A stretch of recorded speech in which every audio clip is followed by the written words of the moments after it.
It would be wrong for me to try to help Saquon fix this because it's his coach's job to fix this, just like it was Gerald Ingram's job to help me fix my fumbling issue. And after an off season of diligently working, I completely changed the physical way in which I carried a football, and I stopped fumbling, right? And so I don't point this out because I want to, crap on Saquon.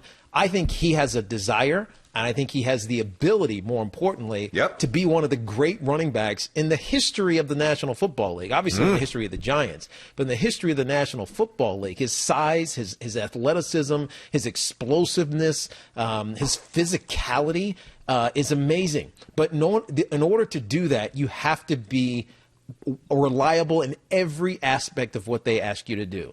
And I know this, right? Because I evolved into it. I didn't come into the league as a great player. I mean, I was a third down back. They thought I was going to be Dave Meggett, right? And so I had to evolve into that. But the only way I got my start was being a third down back, was learning how to block. And I remember my coach telling me, if you can't protect your quarterback, if it doesn't piss you off when, at the time it was Kent Graham or Danny Cannell, gets hit under the chin by a linebacker that you're supposed to block, if that doesn't piss you off more than getting a negative 2-yard run, then you're not the right teammate, right? And so it became partial to one of the most important parts of what I needed to do as a player. In time, I evolved into a great full running back, like all down running back. But it started with being a third down back. Saquon is the opposite. He is a great full down back right now. He's got to learn to be a great third down back, which is all I was pointing out. How does he start?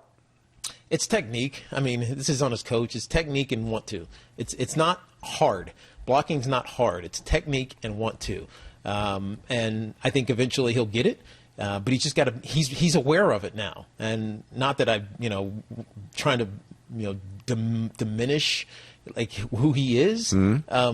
But if he wants to be great, and I know he does, then this is all he's got to fix it. No, listen, as simple as that. Take you're 1,000% right. You're 1,000% right.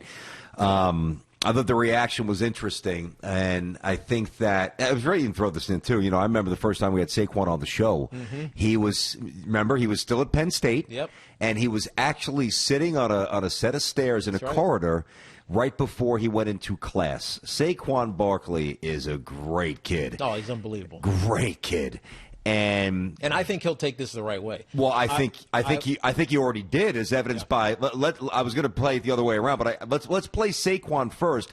His reaction tells you all you need to know about. Now he knows it's an issue. Now he's got to fix it. Yeah, and he should take it as respect because I want to see him be great. Yeah, you couldn't answer it better, really. Agreed. You couldn't answer it better. My opinion doesn't matter. My job as an analyst is to point out what I see. Yeah, of course. It's what I've seen. It's his coach's job and his job to fix it. And I am positive he will. Absolutely positive he will. Well, speaking of the coaches, Joe Judge, of course, all the newspapers, everybody calling after practice. Hey, did you hear what Tiki said? What do you think, Coach? We had Joe on early in the pandemic. We had him a couple of weeks ago before the start of the season. He's always welcome to the show. You and I have been, lavishing him, even though they lost the game. We believe they're going in the right direction. We think it's a really good hire. We like Joe. We like his toughness. We like his grit. And I know you have great reverence for your buddy Jason Garrett, one of only when you guys were on the team, even though he was the backup. So making backup money, how was he affording New York City? I was curious about it. He was like one of only three. I can understand you living on. He played forever, man, Jason Garrett, and he's a Princeton guy. Of course, he's smart with his money. So he managed it well. But when these guys were teammates, Tiki obviously lived in the city. Jason did well, so they were buddies. And Jason is the OC and directly in charge of the offense. He too was asked about what Tiki said about Saquon's inability to block, or at times a lack of willingness to try. Tiki, I have a question for you. I mean, I know it's amplified a bit because the Giants' offensive line last couple of years has been a work in progress, especially without Nate Solder. It's even further compromised this year. He opted out for health reasons, of course, with he's battled cancer. His son, I believe, is battling still. I'm not positive of the details, but I know his son has had some health issues. So it made perfect sense. Gotcha. So the O-line hasn't been very good. You have a young quarterback. You've got more of a vertical tight end in Ingram, who's more of a downfield, almost like a big wide receiver. If the Giants' offensive line was like the offensive line that you had, is it as obvious that Saquon's deficient here or no? It's twofold. So it's two things you think about when you're pass protecting. It is one, what are they doing? So, for instance, this happened a couple of times, and I don't know who the bust was on, but it was glaring. Saquon missed. He whiffed. Didn't happen twice. A corner or the weak side backer steps into the hole. Who's he taking? Is he taking that guy, that dogger or blitzer, or is he taking the defensive end because the left tackle Andrew Thomas squeezes down, right? And what it comes down to. So who busted? I don't know whose fault it was, but you have to communicate. If there is a linebacker, the C gap, you have to call a squeeze. If you are the running back, if you want that lineman to take that guy in that gap, you have to say squeeze, because otherwise he's taking the rushing defensive end. Now, Saquon thinks he's taking the rushing defensive end, and this is what happened. They both block one guy, another one comes scot-free and sacks the quarterback, right? It's partly communicating and understanding what a team is trying to do to you defensively. And then the second part is technique. It's when you have a guy squared up, you're looking right at him, you know he's barreling down on you, and you're standing still. Right? This is the hardest thing. You're standing still. Yeah. To figure out, the advantage that you have when he's trying to tackle you is the same advantage that he has when he's trying to get past you to rush your quarterback, right? Yep. So you have to find your right moment to strike. Same foot, same shoulder, so you stun him because you're standing still, and stick to him. One of the greatest players to ever do this was Charles Way. And I'm biased because I played with Charles in college at the University of Virginia. From the moment I met him in 1993 to the moment he retired in, I don't know, I guess 2000, maybe it was 2000 that season with the New York Giants. He's one of the first that had that microfracture surgery.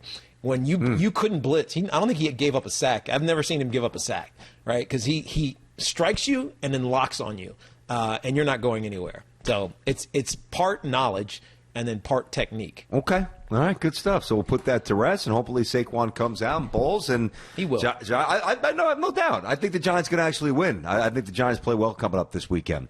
Let's squeeze this in. By the way, top of the hour, we'll get to the game tonight, Week 2, Bengals and the Browns. So last week there were 2 stadiums with fans in them, all right? This week it's doubling. There's going to be 4. There's going to be 6,000 tonight in Cleveland. There's going to be 13,000 in Miami. The Colts are going to let 2,500 in, which is minuscule, but fun. And Dallas is going to allow an unknown amount of fans into their stadium for their home opener. So that's where we're at with that. Now you have to wonder, though, how many more stories will we see like the one we're seeing today? The Kansas City Chiefs fan one of the Chiefs fan who attended the game last Thursday, a week ago tonight, they are now tested positive, and near them, based on cameras, they were able to actually locate the person, is in quarantine. And the one thing that I'm dubious about, that I believe, everybody, it seems like a small amount, probably able to nip this in the bud, you certainly hope. I think it was 10 or so. It was 10. But the Chiefs said through our, in-stadium camera and intel, we were able to lock in on the individual. They were masked up. Okay. But what if we're in a situation where the guy's not wearing a mask or the woman's not wearing a mask? Do you call them out for that? Because if you do, I think you have to. Man. You almost impugn your own.